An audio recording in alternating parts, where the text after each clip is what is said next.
We're on the home stretch now and down to the last couple of sections. So please hang in there with me, okay? Section 815, reports to Congress by the Commission.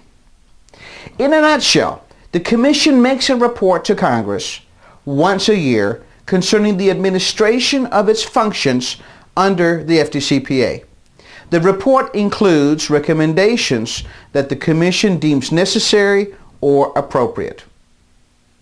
Now, some of these recommendations may include revisions to the FDCPA as well as statistical data relating to compliance with the Act and enforcement actions taken by the Commission. That's it. Next is our final video, Section 816. Section 816, relation to state laws.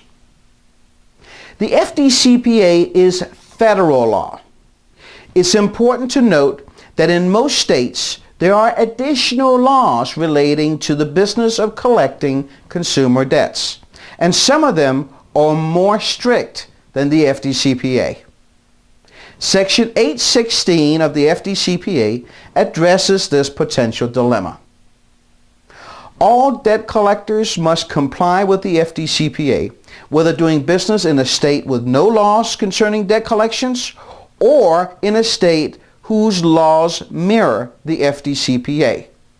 However, when a debt collector is doing business in a state with laws that are more restrictive than the FDCPA, the debt collector must follow the FDCPA and the laws of that state.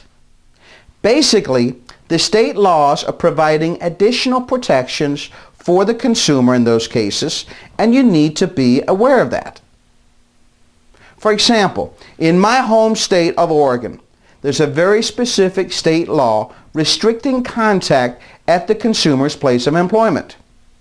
In order to call a consumer at their place of employment here in Oregon, the debt collector must have made one unsuccessful attempt in good faith to call the consumer at home first, and done so during the day or evening between the hours of 6 to 9 p.m. And even then, the debt collector is prohibited from calling the consumer at their place of employment more than one time every business week. So, if you were to call a debtor's place of employment several times a week here in Oregon, you may not be violating the FDCPA directly, but you would violate the Oregon State Collection Law, which in turn is a violation of the FDCPA. As of 2012, there are about a dozen states or more that have laws that are more restrictive than the FDCPA. Please ask your employer for more information on how you should handle accounts in those states.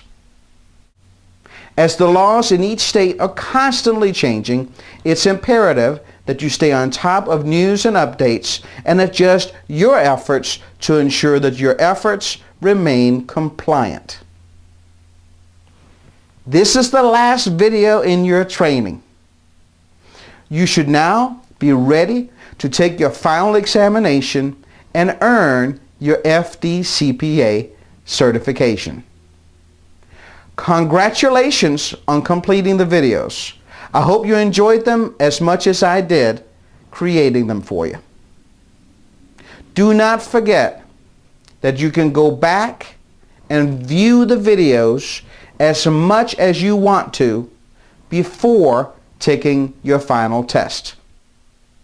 I wish you the best of luck in your career and look forward to providing you with more learning opportunities in the future.